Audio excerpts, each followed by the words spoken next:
सद्गुरु जी, मुझे लगता है कि इस ऑडिटोरियम में बैठे सभी लोग और इंटरनेट पर हमारी बातचीत को लाइव देख रहे हजारों दर्शक भी ये जानना चाहते हैं कि क्या अच्छे स्वास्थ्य के लिए कोई नुस्खा है? आध्यात्मिकता, योग या ध्यान?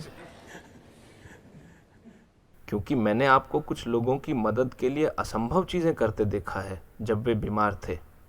और सबसे बड़ी बात है कि जब आपकी सेहत बिगड़ी थी तो कोई भी डॉक्टर या मेडिकल डिक्शनरी उस बीमारी का पता तक नहीं लगा पाए थे। तो स्वस्थ रहने के लिए क्या कोई और तरीका भी है? अरुंधति ने आपकी जीवनी में बहुत ही सुंदर तरीके से लिखा है। वे कहती हैं कि आप एक दिव्यदर्शी हैं। आप खुद एक अनजान रोग से पीड़ित थे और फिर आपने खुद ही अपने आप को ठीक भी कर लिया।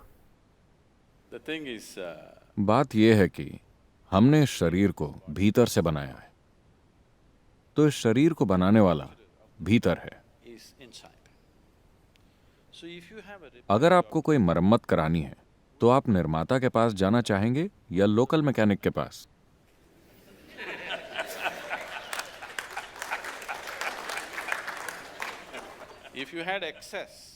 अगर आपकी पहुंच हो तो आप निर्माता के पास ही जाना चाहेंगे।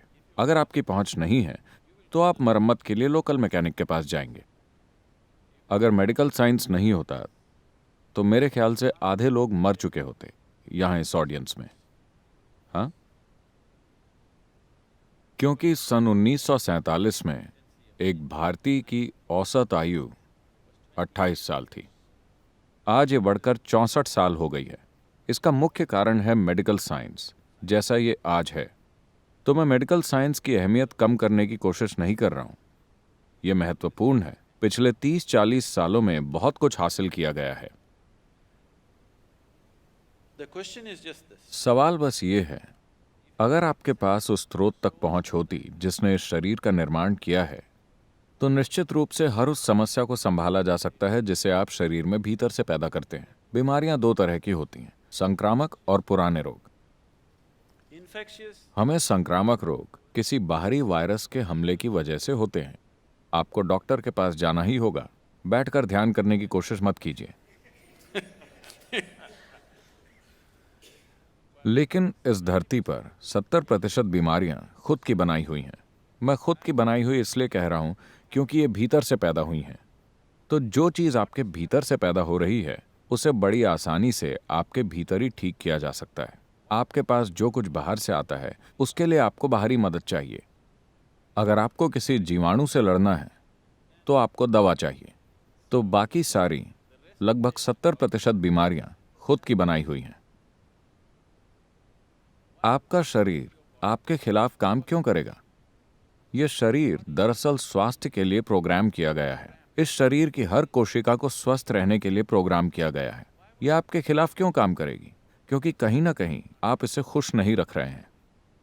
अगर सरल तरीके से कहें, आपका अपना परिवार आपके खिलाफ क्यों होगा? कहीं ना कहीं वो आपसे खुश नहीं है ना? वो आपसे खुश नहीं है, आप कुछ ऐसा कर रहे हैं। तो इसी तरह से आपके शरीर की कुछ कोशिकाएं और कुछ अंग किसी कारण से आपसे खुश नहीं हैं। आपको थोड़ा और ध्यान देना चाहिए।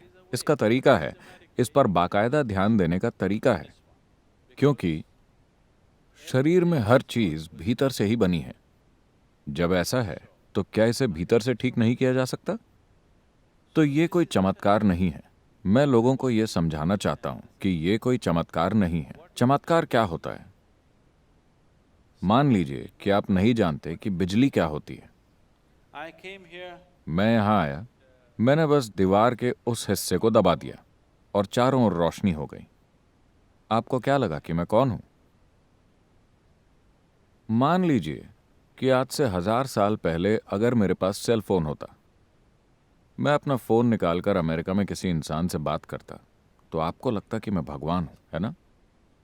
तो चमत्कार यानी कुछ ऐसा जो आपको समझ में नहीं आता, कुछ ऐसा जो आपकी लॉजिकल बुद्धि में फिट नहीं होता, वो आपको चमत्कार लगता है। जैसे जैसे आपका लॉजिक विकसित होता है, बहुत सी चीजें जो आज से 100 साल पहले चमत्कार लगती थी, वो आज रोजमर्रा के जीवन की आम चीजें हैं, है ना? तो ये कोई चमत्कार नहीं है, ये बस आपके अपने शरीर की और जिस तरह से ये बना है उसकी एक ज्यादा गहरी समझ है। तो ये ऐसी चीज है जिस पर हमें ध्यान देने की जरूरत है।